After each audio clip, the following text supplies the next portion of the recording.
Morning, everyone. So great to have so many people here today. We've got 21 people on the call, so that's great to see. So if you don't know me, my name is Beth Wilson. I'm the digital comms manager at Homestart UK. So in short, the best way to describe what I do is I look after our social media and website as well. And Brand Stencil was part of that too. So yeah, nice to see people saying good morning in the chat. Do keep that coming. Say hello and where you're from. And this session really is just an open session. So we've put them out as January to March, so one every month to just give it a go, to just see how it all works. And it might be that we continue with these, or it might be that we develop some training based on what you've fed back.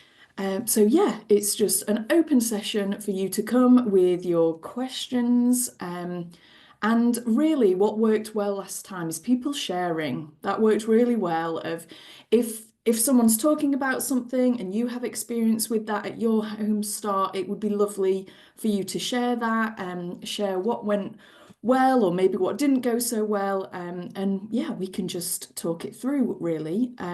So yeah, hopefully you've come with some questions ready. So the floor is open. And I always say, I know no one wants to go first. Oh, Suzanne, love it. You're straight in. Let's go. It's just this is probably, I don't know if this is maybe the kind of more boring side of like the social media. That's fine. Curious what other people did for like analytics, like recording, like anything. Just now we've got a spreadsheet and we do like Facebook, Instagram, and LinkedIn, and also like our newsletter from MailChimp. I'll pull stuff from that, but it was just out of interest what other people did and what works well or because sometimes I don't know if it does work well what I'm recording because I just pull whatever the platform gives you and I'm like, is it relevant or so I was just curious if anybody else did anything with analytics.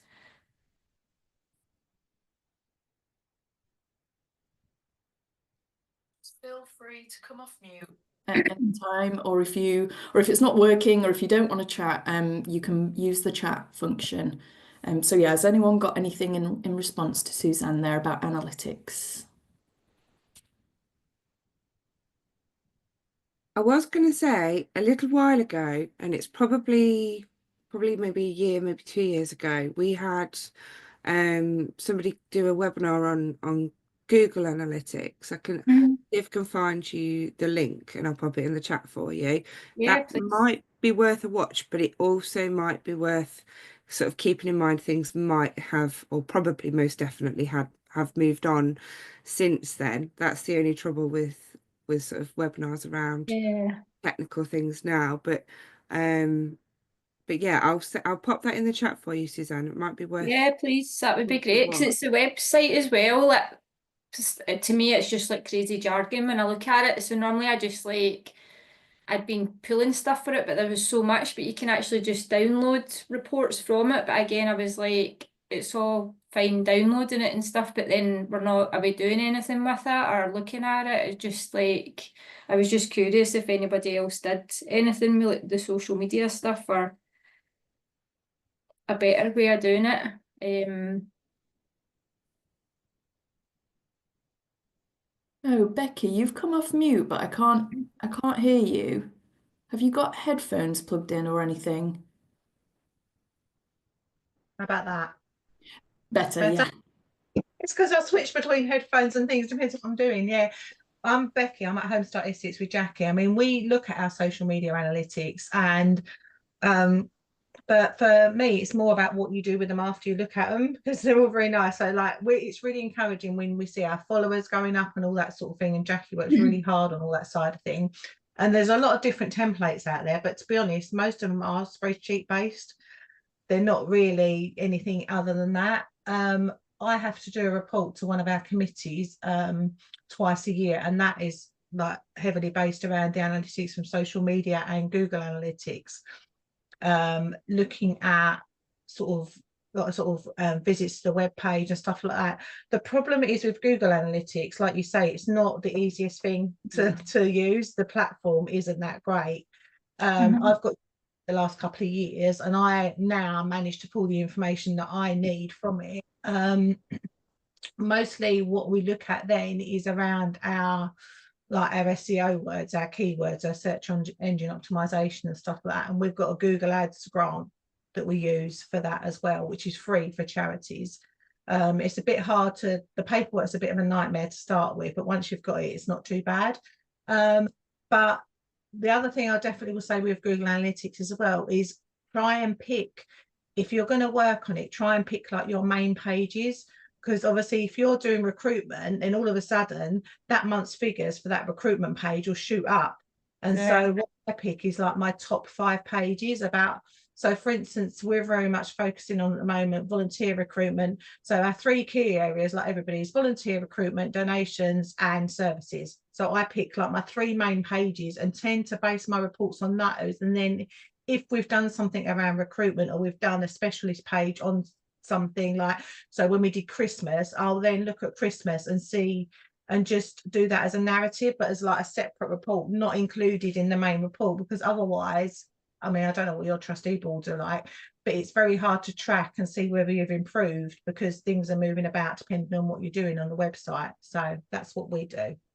But no, that makes sense with the website, because that was one of the things. There's so many like bits they can click into, and if you were to pull every single bit, you would be there all day. So I think that makes sense. Maybe picking like main points that you've maybe been doing. Yeah, pick your top 3, and then like I say, if you focus on something, so like when we did Christmas campaign, I will specifically pull out that page, even though that sits under fundraising, and we always report on that. I'll look at how many visits that page had and all sorts of things.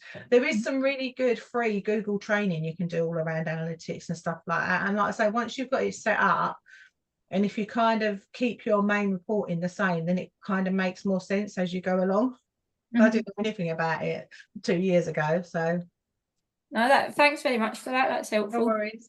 Yeah, it's like Becky has read my notes there. So I've written down Google Analytics Academy is what it's called, the free training. That's really good. I've been on that myself, and I would say like it's one of those self-learning things. You can kind of come to it when you've got a bit of time. And I would say you can kind of keep going back to it. You know, I'd probably do it every year, just as like a refresher, because it has changed a lot. I won't kind of bore you with the ins and outs, but we did have a changeover to Google Analytics 4, GA4 is what it's called. And so there was a lot of change. So if you've kind of been using analytics for a few years, you will have noticed a massive switch over to GA4. It's meant to be easier, but I think it's one of those of when you know where to go, it's like, right, I literally just go on it and go that I know when I click on reports, I know, oh, it's that one and that one that I need, and I kind of ignore the rest. I think what I would say about analytics, whether it's Google Analytics or your Facebook Analytics or Instagram, whatever, is that it can get overwhelming. And I think just try to stick with what you need to know, because you could go into a whole like rabbit hole. There's a lot out there. There's a lot to look up. I'm seeing some nods. People are getting what I mean. Yeah, I would just stick to what is important to you. So say, for example, if you're trying to grow your Instagram, for example, in 2025, if that's one of your goals, really focus on that. Look at your followers, look at your analytics in Instagram to be like, right, oh, when we posted about that, we got a couple of followers, like, what was that post about? What kind of angle can we do that again, but in a different format? Yeah, I would try to just focus on what's important to you, or possibly like what Becky was saying, what's important to like board or anyone that you might be sending analytics to, because I understand it can be a bit of a minefield. And when you haven't got loads of time, I think just try to like, you know, keep that blinkered vision almost to just focus on what you need to focus on. And there's no right or wrong with this. There's no kind of, oh, you should be definitely looking at likes and, you know, followers or whatever. It's whatever you want to really report on and what's important to you. Like I say, you might not be bothered about followers. You might be thinking it's quality over quantity. You know, I'd rather have less followers, but it's people who are really engaged. So you know, gaining followers might not be what you're focused on, and that's fine too. So yeah, I would just encourage you to kind of stay on what you want to be looking up. And what I was going to do is come up on the last one is do some training, like sort of a share screen style video around Meta Business Suite, because people were saying kind of you can go on it and just be a bit like, oh, what is all this? So that is on my list of a training video to do. So that will be coming soon. Let me just check my notes whilst you were speaking. Yeah, Facebook Meta Suite is where you'll get your analytics for Instagram and Facebook. LinkedIn has an analytics tab. X, you don't really get much anymore if you're not on a paid account, if you're not on a pro account. But if you are using something, I saw there was a comment from Paula about Metricool. I know that you love it. And I've signed up for an account actually, so I'm excited to get stuck in using that. If you do use a scheduling platform like Metricool, like Hootsuite, Buffer, insert any, there's loads of them. They usually have quite good analytics. And it saves you from having to kind of go into the different backends. So I would say if you are using a scheduling tool of some sort, you can get a free Metricool account, is what we discovered from Paula in the last one. That it's much easier to just download the analytics from there, and that could even become your report. And then there's no spreadsheet for you. There's no kind of going into Meta Business Suite, going into LinkedIn, you know, and seeing your different analytics. It might be that you actually just have a look if you are using this scheduling tool and just see what the analytics is like on there, because that could be enough for whatever your needs or passing it on to other people. So I would say have a little look if you are using a scheduling tool and just see what the analytics is like, because that could save you a heck of a lot of time. What else? Oh yeah, Becky spoke about campaign-based analytics as well. So that's a really good thing to do. You know, if you've got fundraising campaign or volunteering or it's your Christmas appeal, I would probably do like a separate spreadsheet on that, just so that you've got that for when you're doing like your debrief. So say it's been your Christmas appeal and you're having a bit of a debrief about it and saying what worked, what didn't work so well. If you've got those analytics separately in a spreadsheet, that would just help you have that like year on year analysis. So that's a really good one if you have the time to do it. It's really worth doing that, and you can learn, you know, from what's happened with that campaign. And you touched as well on Google Ad Grants. So yeah, you're right, as a charity we get a free account. So if I can look that up, and we can pop some links when Yvonne sends out the recording, we can add some links with it. You're right, the paperwork is a bit of a nightmare, but if you can like hold out and get through that, it is worth doing. I don't know how sort of technical we want to get here, but basically when you go, I'll try and keep it simple, but when you go onto Google, when you search something, you'll see there's like, it's usually like 3 kind of sponsored links. So they're PPC, it's pay-per-click, it's Google Ads. And basically, as a charity, you can have a free account. What I would say, though, is that kind of needs to be managed, and you could do with someone to help you with that, to set it up, to kind of get the best out of it, to kind of optimize it, is what we call it, search engine optimization, SEO. You know, to get the most out of it. It's what Becky said, it's using the keywords so that when people are searching certain things, that they're coming to you, and you will be basically pushed up the Google ranking because you've used, you know, the keywords that are matching to what someone has searched. Yeah, that all gets a bit technical, so do not worry if that has gone totally over your head. I will share the link if you are interested in applying for a free Google Ad Grants account. It's basically free money from Google to spend on these ads. So you could just give it a go. You know, you sort of think, why not, I guess, when it's free money. We don't get a lot for free these days, so it's quite nice when you do get something. But I would say sort of with caution of like, you probably need some help setting those up to kind of get them to perform the best. And if there's an appetite for that, I'm willing to kind of help people with that. That could be like another training perhaps, but it can get a bit sort of technical and complicated. So I'm trying to keep things simple for people, because I know everyone's on a different journey in terms of kind of social media and website stuff and all that. So yeah, if there is an appetite for that, maybe put it in the chat if it's something that you're interested in. We can see about maybe doing some training on that. Stacey. Hi, good morning. Something I'm keen to explore are training opportunities around social media. I've got a member of staff who are looking to sort of develop her role and social media. And I kind of thought, do you have anything, or is there anything you would recommend? I've been looking at HubSpot. Just wondered if there, I mean, obviously looking for something free, where you would start really. Any recommendations?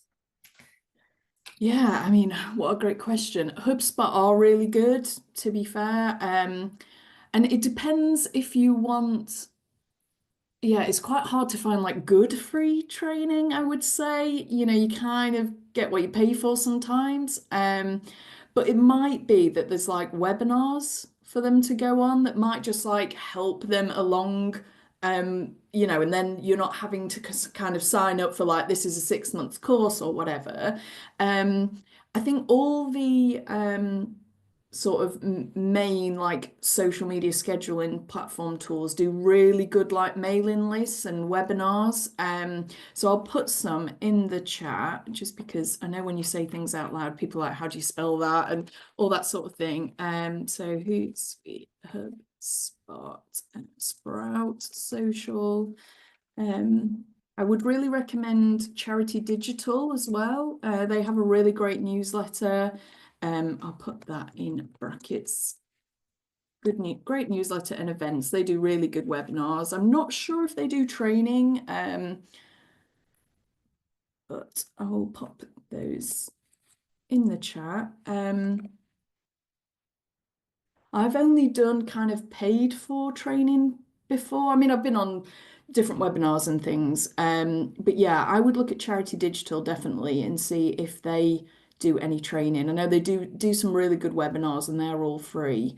If there's anything specific, like if you want to, I don't know, like say you're using social media for fundraising, because again, it's quite hard to find a course that kind of encompasses everything that we do. And I think if you go on some sort of formal training, it's not always aimed at charities, and obviously it's quite a different space. So I would try to find something, if you can, that's a bit more like niched to charities, because it's like a total different kettle of fish. You know, you could go on a social media course and they're sort of teaching you how to sell things, and it's just different and different language, you know, all that kind of stuff. But there might be like specific, so say for example, like fundraising, we have a membership with Fundraising Everywhere, it's called. I'll put that in the chat as well, just so that everyone's got it. Fundraising Everywhere. And basically they do like a lot of webinars and training, and kind of conferences and different things. It's all online, it's all free because we've got a membership. So it might be that you kind of want to pick and choose some things. Like there might be some volunteering specific social media training on how to like get volunteers. There might be some fundraising training. Do you see what I'm saying? So it might be just kind of a case of looking around at those things. I definitely would say Charity Digital. There's something in the chat from Becky. We have used Socialland for our training. You do have to pay, but if you can find the money, it is really worth it. Would highly recommend. So there's a link there. So thank you for that, Becky. I'm just going to check. And it's not like stupidly expensive training either. You know, like sometimes I've looked at stuff and they want £2,500. I mean, I can't remember how much we paid, Jack, but it wasn't a lot, was it? And like 4 of us trained at a time for that price, you know. And you can always go back to me with any questions. Like we're looking at some potential funding at the moment for our IT development, and I've gone back to him yesterday because I needed some quotes for a funding bid that's got to be going today, and within an hour he got back to me they're just so good. They really are, you know, and it's not, like I say, stupidly expensive like other training can be. So Thank yeah, you. I'll have a look at that. Can I just check? You Yeah. mentioned the fundraising everywhere. We've got a membership to that. Is that have we all got access to that membership? Do we need Yeah. login details or anything for that? Let me check with that, and I'll put it Thank you. in like the links and stuff when we send it back out. Yeah, I because know I've looked at that recently, so I'll have another look. Yes, I know that we do as Homestart UK, but I don't know if that kind of you know, means that other Homestarts can attend. I thought you could, but I will double check just in case. If not, I think it might be quite cheap to attend. I don't know if you can like choose different ones. I've only known it as like having a membership, so I'm not sure if you can like, you know how some people are like, oh, it's £20 to join this one webinar, or, you know, and it's like ticketed. It might be like that. So it might be that you can kind of choose, oh, only that one would be relevant, because you might not want to pay for a whole membership if I don't, sorry to interrupt you, Beth. I don't think we do have to pay for the membership because we use it here in Kirklees. Right. I think we pulled something off the intranet and it gave you a login there, and then you could set your own thing up. So we don't pay for any of it. It's all through Homestart. Amazing. Great That's great. stuff. Thank you very much. Yeah, Paul has said as well, we are signed up to Fundraising Everywhere, no payment required. Some great free training on there and lots of webinars. So Yvonne, could you just have a look on the intranet? And she's on it. Yvonne always is like in the background doing amazing work. She'll pop it in the chat for everyone, and like I say, we can add it as a link. So that's great to know. But yeah, they do some really good stuff, and it's all for free. Anyone else got any recommendations on training for Stacey?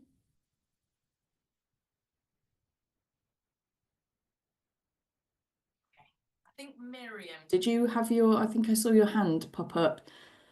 Yes, I did. Thank you. I'm very new. I've only been with Homestart Cambridgeshire for a few months, and I'm looking at the website and the whole social media, and because that's what I used to do. And I was wondering if there are any sort of templates available from Homestart UK that we could use or adopt. Sure. So this is something that I'm working on at the moment, is to have, you can have templates within Canva. So I think a lot of people have a Canva account. We always bring that up just to remind people, if you don't have it, you can get a not-for-profit free account on Canva. So you get the pro stuff, the pro account for free on Canva. So hopefully everyone's access that. So yeah, I am working on making templates within Canva, because a lot of people have access to that and use that. Because I found out, because I'm quite new as well to Homestart. I started in June. Well, I don't know how long I'm like new for, but I'm still classing that. And yeah, Brand Stencil is what we use as like our brand center. So anything fixed, like I don't know, Pride Month or any kind of other awareness days, it's like a fixed thing. You can download all those graphics from Brand Stencil. So I recently had to, I changed all the sizes because I'd done them in square, and obviously Instagram has done this little update to be more of a rectangle. So they're all on there on Brand Stencil. But if it's something that you want to change, it's quite expensive on Brand Stencil to make a template. They have to do all the work in the background and upload everyone's addresses and all that stuff. So you'd be able to kind of, you know, go on your account and put your own logo in and all that sort of stuff. So yeah, I'm trying to find a free or cheaper version, because it's about £1,000 to have like an editable template on Brand Stencil. So it is expensive, and it's kind of, is it worth it? Are people going to use it? So I'd rather just try this option and see if it works. So yeah, I'm hoping next month, I would think, that Canva templates will be available, maybe sooner than that, depending on what time I've got. I'm just a team of one, and there's a lot to do, but yeah, that is on my list and something that I want to get around to, because I think it's really important for you to be able to kind of personalize stuff. You know, put your own logo in and put a little bit about yourself. So I think that's really important. So yes, know that it's on the list, it is coming. It would be helpful, Miriam, just whilst we're on it, and from anyone else, what kind of templates would be really useful for you? I've got down like volunteering, events, seen some nods, that's always good, but is there anything else that you would want editable templates for? Either come off mute or pop it in the chat. That'd be really helpful for me actually to know. I think I'm assuming what you want, and so it'd be good to know for definite. Beth, sorry, it's Kerry from Homestart Central Lancs. So Hi. I'm just thinking in terms of what we regularly have on our Canva that we then will edit as we go along. So it's things like I created our own trifold brochure, because the one on Brand Stencil isn't editable very much. So I felt like I could add loads more info on. So we have 2 of those. So one for family support, one for volunteering. Like volunteer recruitment posters, the posts for social media around volunteer recruitment, like family support, like just generic ones that we use again and again and again. And I'll just go in and swap like the photos round. Fundraising stuff. So if there's specific, we have a general fundraising one, this is support our charity. We try and feed one of those in every month. But I think what I do love the brand stencil ones for is for like Christmas, New Year, Chinese, they're brilliant. So if we could get those in a, like you say, in an editable format, that would be fab. Great, thank you, Kerry. I've been noting those down. There's a few things in the chat as well. Templates for promoting referrals, group flyer templates. Olive, is that like groups, as in groups that you have at your home start? Is that what you mean by group flyer? If you could just clarify, that'd be grand. Got trustee recruitment. Templates would be great. It's great to pick up things from Brand Stencil. Yeah. Good to add your own logo. Our support group's great. Thank you, Olive. Just on the trustee recruitment element, it isn't live yet, and it's going to take a little bit of time, but we have been working in the background on the knowledge centre about creating some of those templates around trustee recruitment and things. I can check with my colleague Sophie and see if we can sort of release those templates a bit sooner,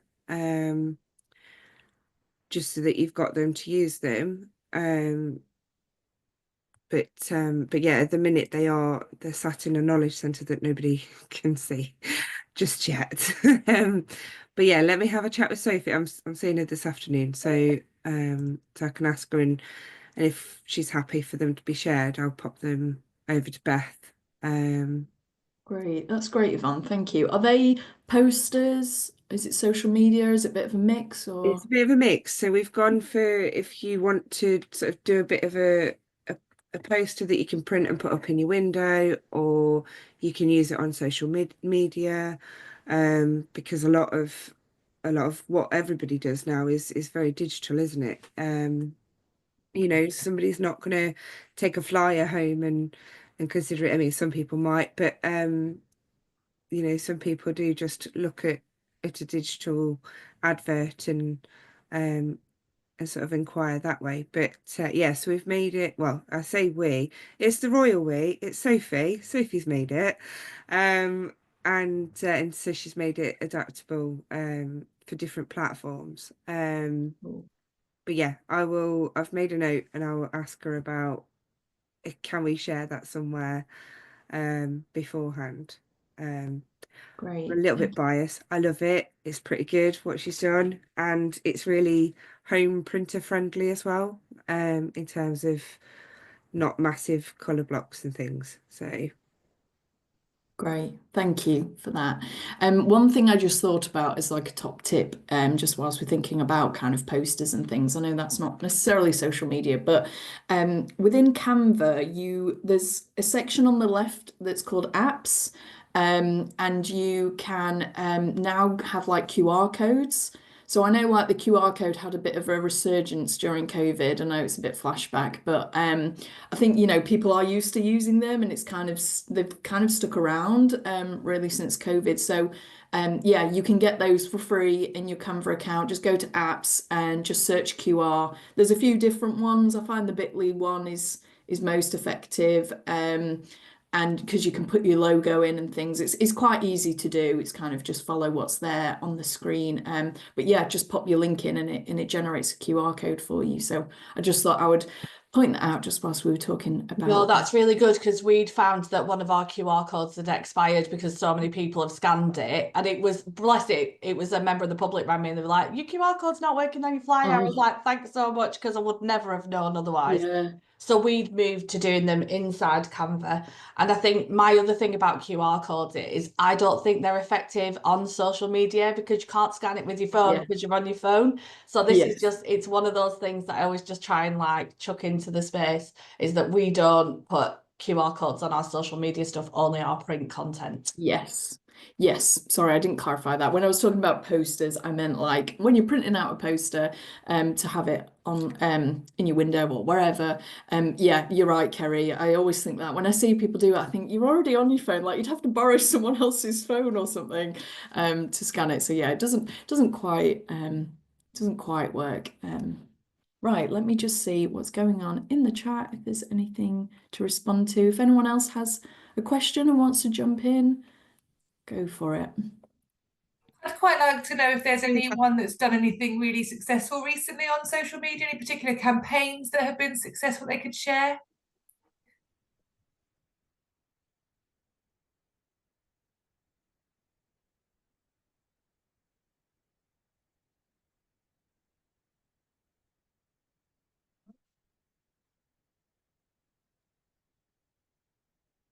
We just had one. Oh, sorry, Beth. I was just going to say, I put a post out the other day just about parents supporting parents. So again, volunteer recruitment, isn't it always? That's our big one. And actually that went down really well. It was just like, I'll be honest, I put the things into ChatGPT and see what it spits out, and then like edit it so it sounds like a human. But it went really well. Like families, we've had response. We've had 3 inquiries that I think have come from there, and that's just this week. Like I think I posted it on Tuesday. The problem we find is having the processes with inside like your Home Start. So for instance, we might do a big volunteer recruitment campaign, but I mean, we're working on this at the moment, but we're not particularly then recording. So they might say, okay, I saw it on social media. Okay, which social media did you see it on? So it's making sure for us, we're doing a lot of work around about, okay, so this is what we're doing in the, like, so I do all the comms and marketing with Jackie, and she fundraising as well. So this is what we do.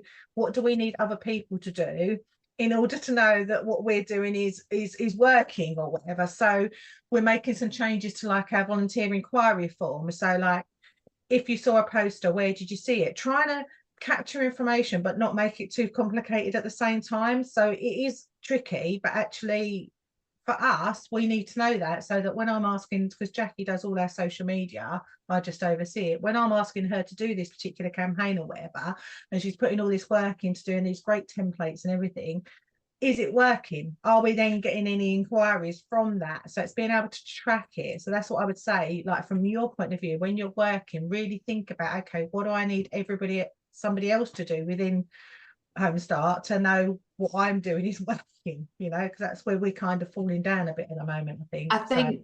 So Becky, we are doing ours. So we ask that when volunteers come in to interview. So rather than just, so obviously we know where it's come from, because if it comes through the website or if we get a phone call, well, it does say on ours it has come from social media. But I've added like just a line under one of the questions, which is, where did you hear about us? That says like, don't just take social media, like which one, question mark, just to prompt the coordinators to ask which one it was. You know, if we come from Facebook or Instagram or wherever. No, definitely. And then that's kind of recorded in a way. Yeah, exactly. And then we record that on Charity Log, so that builds up like just data going forward that we can use. Okay, yeah, we use Charity Log, and we've got an amazing girl, woman who runs our Charity Log. So I'm sure if I added it on there, she can do me a fantastic report. So that's good to know. Thank you. So one thing, has anyone done any good campaigns with getting volunteers? Because we're struggling for volunteers. I don't know if anybody else is, but volunteers is really, really tough. we're fine for getting referrals. We've got referrals coming in out of our ears, but for actual volunteers, we're struggling. So it's just seeing if anyone's got anything they're sharing or using that might be helpful. I was in the PAIRS webinar earlier this week, and one thing that I mentioned that makes a difference for us is following up on those initial points of interest. What I've found is it's not necessarily about going out to lots of different events. Like, yeah, we'll meet lots of people, but actually, like, if you think of it in terms of like conversion rate into interest into a volunteer, I find just following up regularly with the ones that contact us has been more successful in building our volunteers base than attending 70 different thousand events. So we've just had a member of staff take a sort of sidestep into the volunteer coordinator role.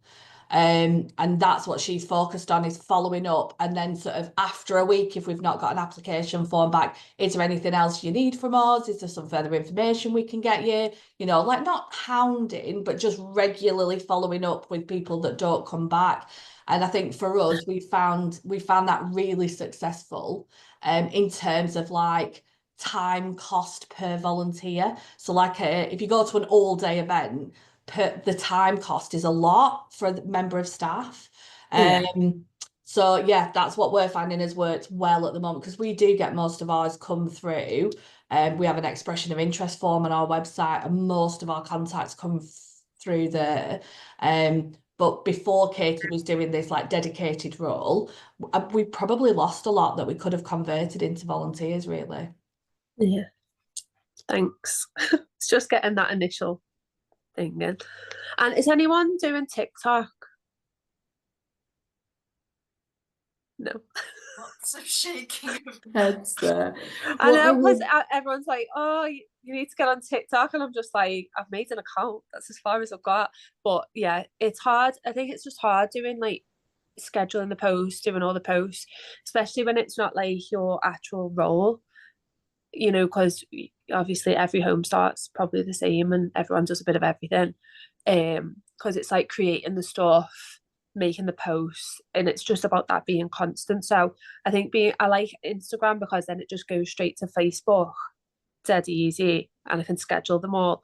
But then TikTok's like a whole new world, I'll be honest. Yeah, I would say so. I think this came up in the last one around sort of at the end of the day, you've only got your set amount of time, and maybe you've only got one person on it, and maybe that's not even their like full job. You know, I know that people's time is super precious, and you don't have loads of spare time. So my advice is always like just stick to like one or two channels that you Yeah. just know that you can do. You can keep showing up consistently. You know, you're growing a following and it's going okay.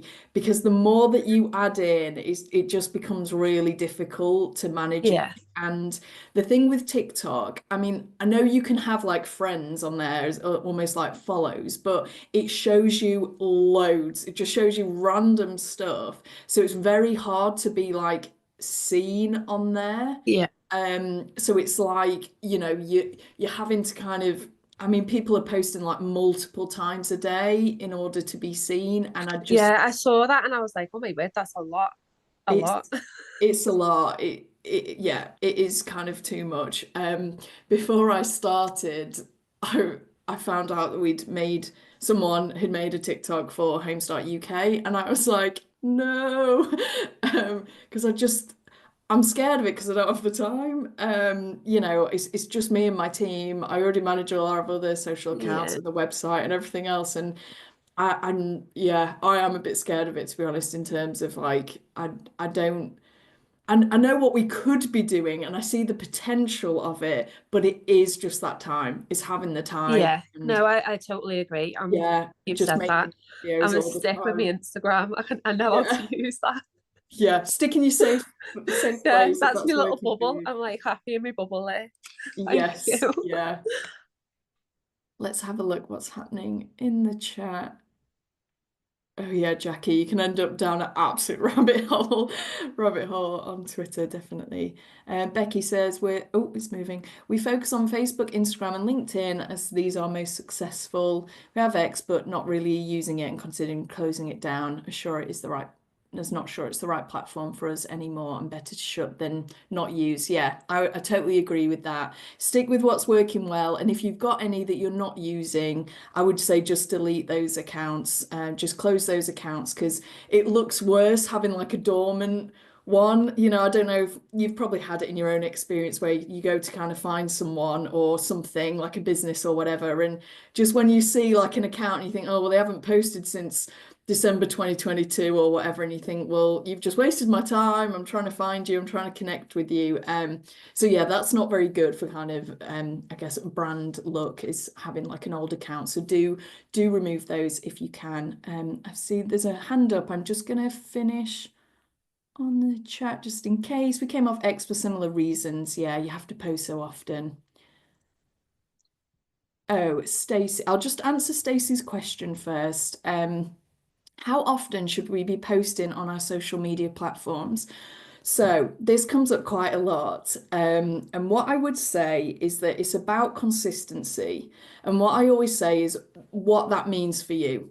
So I'm not saying you've got to post every day, but I'm saying what can you realistically, with your time, with the resource that you've got, how often can you post? And if that's 3 times a week, great. That's what I try to encourage home starts to do, is try to do 3 if you can, and be using those tools that can help you, like scheduling your posts, whether that's in app, you can do that now, in all of them, I think. On LinkedIn, it's the little clock. On Facebook, you can do it in Meta Business Suite. And obviously that links with Instagram as well. I think you can do it on Twitter, but I'm hearing that a lot of people aren't really using that. So yeah, use those things to help you, like scheduling, just so that you can be consistent and showing up at similar times. I think we spoke about timings last time of it's not really a thing as much anymore. At one point, it was really like those posts all the time from kind of social media managers being like the best times to post. And I think now that well, pretty much a lot of the population have a smartphone, it's like you can be on social media at any time, night or day, and so that's not really much of a thing anymore. I wouldn't get caught up on that. I would just really think about the algorithm loves consistency. So it just loves you showing up on the same days. So just choose it and try to stick with it. So, it might be Monday, Wednesday, Friday, for example, and it might be that you're scheduling that. That's fine. It might be that you do want to post over the weekend. Just get that scheduled in. But whatever you do, consistency is king, and just try to be showing up at those times. So yeah, make a decision within your team, what works for you. Doesn't have to be every day, but just however you feel like you can show up consistently, I would just stick with that and just look at your analytics, just see what works, what doesn't. Might be Monday morning is great for you. Wednesday evening might work because Wednesday morning wasn't really happening, but I think just give it a go. Maybe, I don't know, how long would you try it for? Maybe just try it for, say, 2 months and just see, so that you've got enough analytics there to show you, oh, okay, Monday morning is good, Wednesday evening's good, Friday morning is good, or whatever you choose, and just maybe switch that up timings wise. So if you find, oh, okay, I'd try a morning, an afternoon, and an evening post. Say if you're doing your 3, just try those to just see what works. Have a look after about 2 months, and then you might want to tweak it. But what I find is that if you're turning up at the same, like showing up, posting at the same time, then that becomes your best time to post, because obviously that is when you're posting, and not everyone sees it at that time, but you'll find that, if you post something at 3 p.m, not everyone's looking at it at 3 p.m, but most people might be looking at it at 7, but they're still seeing it because you've consistently shown up. So the algorithm is like pushing your content through at those times. if that makes sense. Hopefully that makes sense. But Yeah, I googled what's the best time on each day to post stuff. So you can put in like Instagram, what's the best time, and you can see which is the best. It's like a little chart and it tells you what's the best time each day for better socials. Don't know if it's gonna be if it's working, but I'll let you know next yeah, see time. how it goes. There is stuff out Yeah. there on it, but what I would say is look for your audience. So Yeah. again, if you're using a scheduling tool in your analytics, and even within Meta Business Suite, and I can always include this in the training, there'll be it's usually like a graph and it just tells you like the best times for engagement for your audience. So then Right, that okay. just means that it's more specific for the people who are actually, you know, engaging with your content, who are your followers and everything, rather than kind of something that's, I guess, a bit random from someone else. I mean, they must do research and they must, you know, look into it and everything. But I would say if you are taking the time to look it up, I'd look at it within your own analytics to see, you know, when your audience is there. Yeah. Would Homestart UK be able to do like a little post for like each Homestart due to like share other people's Homestart accounts? Because sometimes it's like, oh, we can find your local Homestart by clicking this link, but maybe if you shared some of the Homestart pages, don't know if that might get a few people a few more followers and things like that. I don't know whether it's something you can do or Yeah, I've been trying to look for like stories to share because yeah. it's difficult because I have to have that balance of, you know, sometimes people might message me and say, "Oh, can you share our event?" And I understand like where you Yeah. come from and that you want that exposure, but it's then it looks like, oh, I'm choosing your event over someone else's event. Yeah.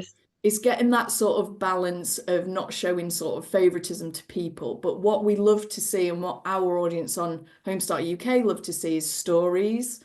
So if you're sharing stories, of, I don't know, you know, you've got a really good story of like a volunteer changing a mum's life, for example, and you know, telling a bit more Yeah. around, you know, telling a story. We love that kind of stuff. And what I would say is if you tag Homestart UK in a post that you think, you know, would work on our page, I'm more than happy to share. I shared one this week. I can't remember who it is, I'm sorry. Yeah. But for Children's Mental Health Week. So yeah, I am happy to share. It just kind of has to be the right thing for our page in terms of like not promoting other people's events or fundraising, Yeah. things like that. But yeah, that is something that we love to see. So yeah, do tag me. I know it's hard for me to kind of see everyone's stuff, but Yeah. tag us and I should see it. Okay. Okay. Layla, I know I'll come to you and then I know there's a bit more in the chat, so I'll come to that after. Oh, have you gone? Or did you not mean to have your hand up? Layla, are you there?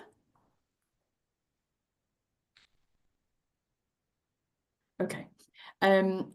Miriam, I'll come to you and then I'll see if we want to come back to Layla.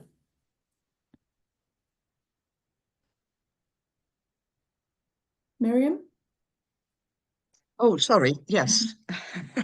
I was looking at Layla, who says I'm speaking.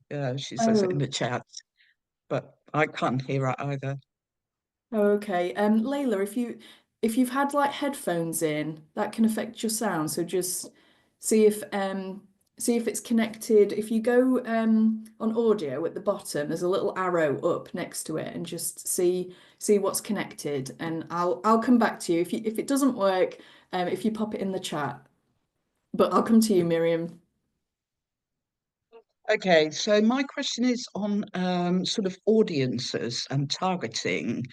Does everybody just put organic posts out, or do people narrow down their target audiences and do people boost a little bit, or is it all just organic posting that most people do?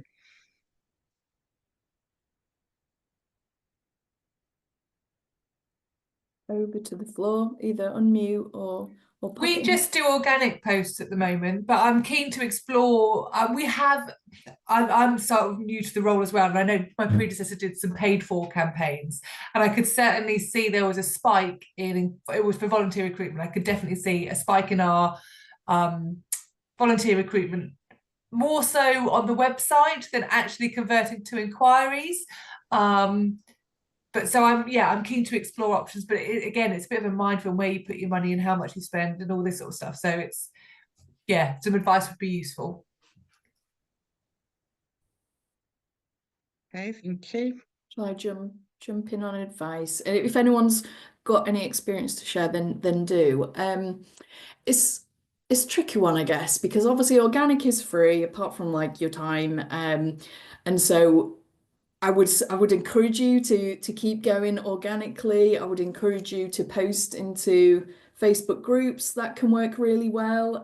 Groups are favored by the Facebook algorithm. So I don't know about you, but if I'm on my Facebook and I'm scrolling, I'm thinking, why am I just seeing all this group stuff?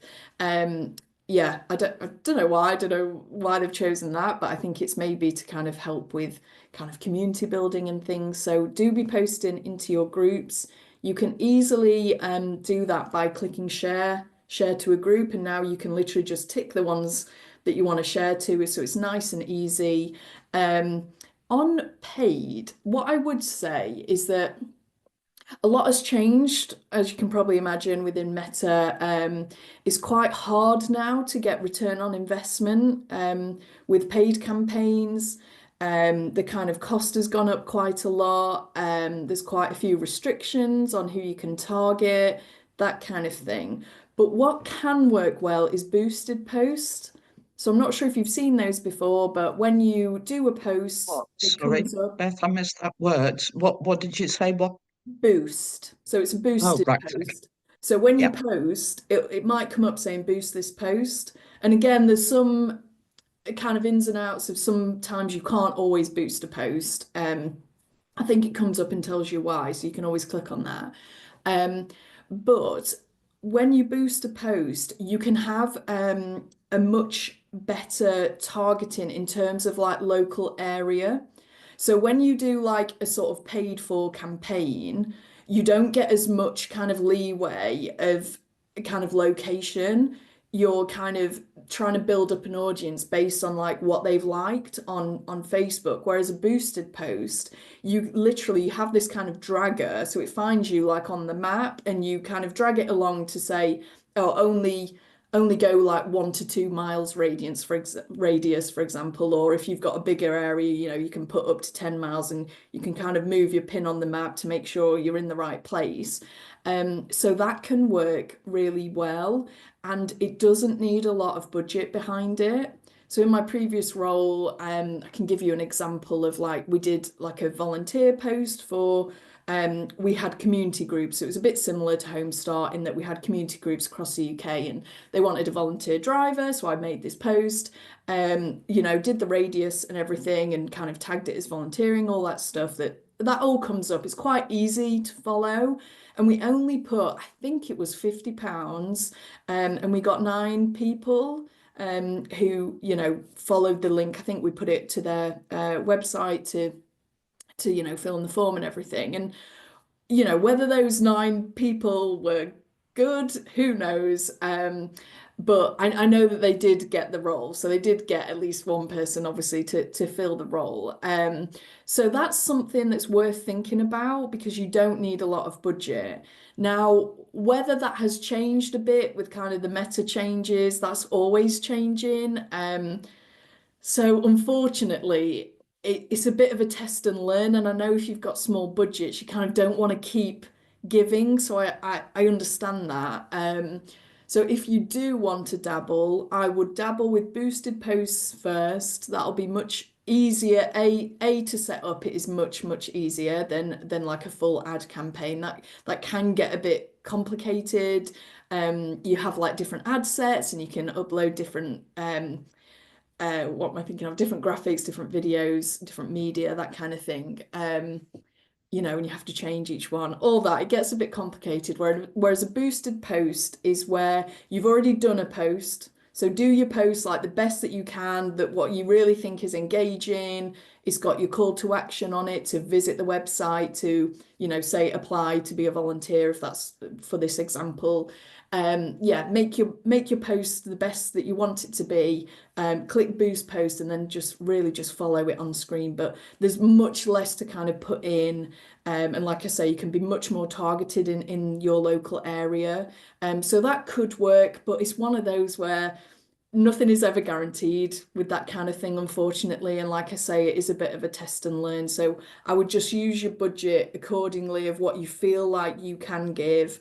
But I would only go to ads if you're at the point of feeling like I've exhausted everything I can on organic. Like your organic is free and it's like easy-ish.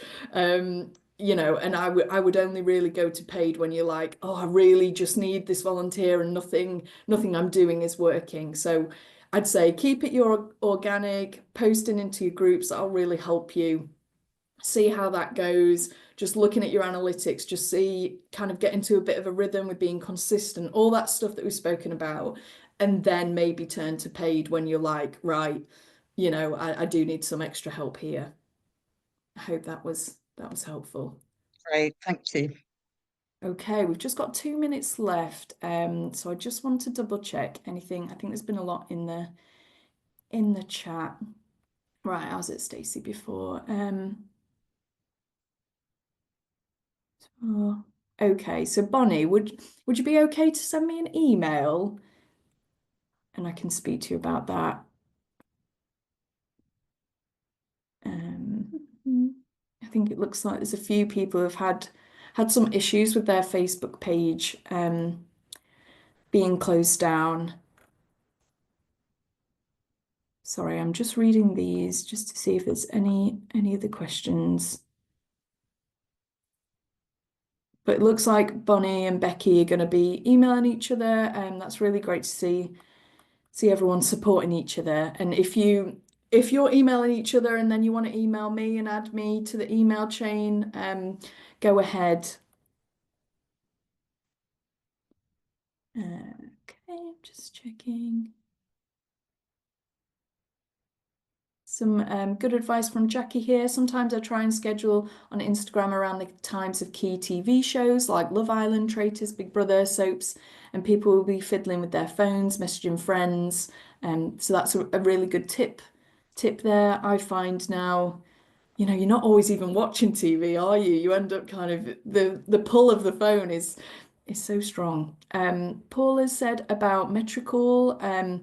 So again, we were speaking about that. If you missed that earlier, it's a scheduling tool that we can actually have for free as a charity. I've signed up for account for Homestart UK, so I'm excited to get using that.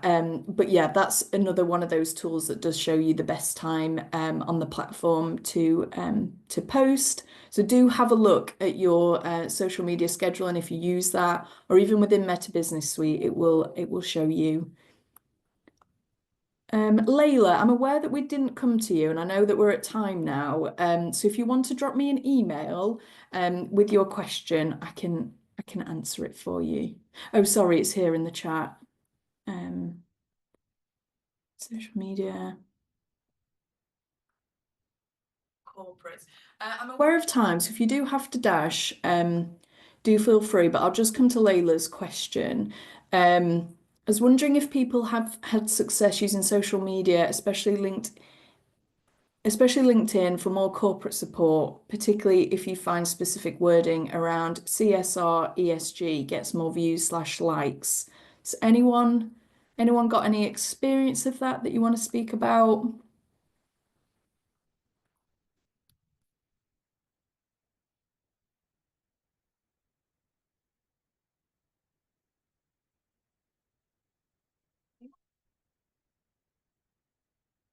Layla, what I would say is that LinkedIn is where, you know, it's the best place to be posting to corporates. I would say get following the people that you want to work with, see what they're up to, try to like interact with their posts as like a reminder that like, hi, I'm here, you know, love what you do.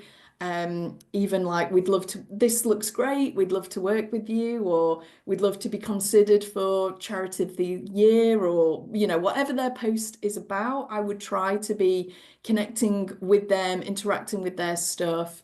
And some people just tag people in things to, I mean, don't, you know, I guess don't overdo it, because I suppose that might get annoying. But if there are corporates that you do want to work with, that you think might be interested in something, especially if it's something specific to kind of the work that they do, I would just tag them. You know, I think that happens a lot on LinkedIn. We get tagged in quite a bit as Homestart UK, just literally on the bottom. So not even acknowledging like why you've tagged them specifically, but just tagging people for them to see it. Like I say, maybe don't do that all the time, but that is something that does work. It does make you see it, and it's about just kind of being there, like being seen on the platform really, and kind of explaining what you do. Yeah, I think you spoke about specific wording around like I'm rubbish at acronyms, CSR and ECG. That is what companies are looking for. You know, they'll have targets around those things. They'll have targets around having a charity of the year or charity of the month, things like that. So yeah, I would be using that language because it might be being searched for. It might be, you know, it's a keyword at the end of the day. So yeah, and even just, you know, you can be putting a post out there to ask the question, like, I don't know, something like, you know, have you picked your charity of the year yet? You know, and then put something about it being important to companies for having a charity, and we'd love to, you know, have your support. I think it's okay, you know, as a charity to be asking. I think sometimes, you know, we don't always, maybe it's a British thing of, you know, trying to be really polite, and it's still polite, but yeah, just ask, because you never know. I was brought up, if you don't ask, you don't get. So I always go with that for everything. Yvonne's nodding. So yeah, I think just give it a go. But it's more about, I think with LinkedIn, kind of just being seen on the platform, the more eyes that you can get on you from those corporates, because you just don't know what conversations they're having, especially local businesses where it might be a bit easier to kind of support a local charity. You just don't know when they're in their like meeting room, you know, when they're talking about who do we want to support. You know, you just might end up being in someone's mouth because they're like, oh, I saw this thing from Homestart X, you know. So yeah, I think it's about kind of being seen there and kind of connecting with the people that you want to work with. And just a kind of side note from that, if you want to use LinkedIn personally for, well, kind of work personal, I guess is what I call it, of you might want to have an account that you use that has your name and has everything kind of affiliated with your Homestart, but to use that as like networking. So if there's like events on LinkedIn that you want to go to, or there's people that when you want to like have that sort of one-on-one connection with a business, but with someone who works there. So say if they have like, I don't know, sometimes they have people who are like specific, who like work with charities. They might be like community champion, or I can't think of another one, but you know, you might want to connect with just that person, and it's quite nice to have that like person to person relationship, like networking, rather than like a sort of, it's not business to business because we're a charity, but you know what I mean, more of that kind of corporate networking relationship. So I would encourage you, if you have your own account, to be using that as well. Like it's okay to use your personal LinkedIn account as like a work networking, because that can work well as well. Because like I say, you know, it's that people buy people, don't they? You know, people want to be talking to a person these days, kind of, rather than sort of, I don't know this person behind sort of Homestart X. So yeah, I would encourage you to do that as well. I hope that was helpful, Layla. I'm gonna close it now just because I'm aware that we're over time. we've got the next one in March, so check out the date for that. I know we changed it, so I actually can't remember it, Yvonne. It's the 6th of March. 6th of March. Would love to see you there. Thank you again for everyone's input. It's been really great to have so much going on in the chat and people sharing. And there's always the social media discussion group on at home if you want to kind of continue the chat. And if you want to email me, you know where to find me. But thank you, everyone, and have a good day.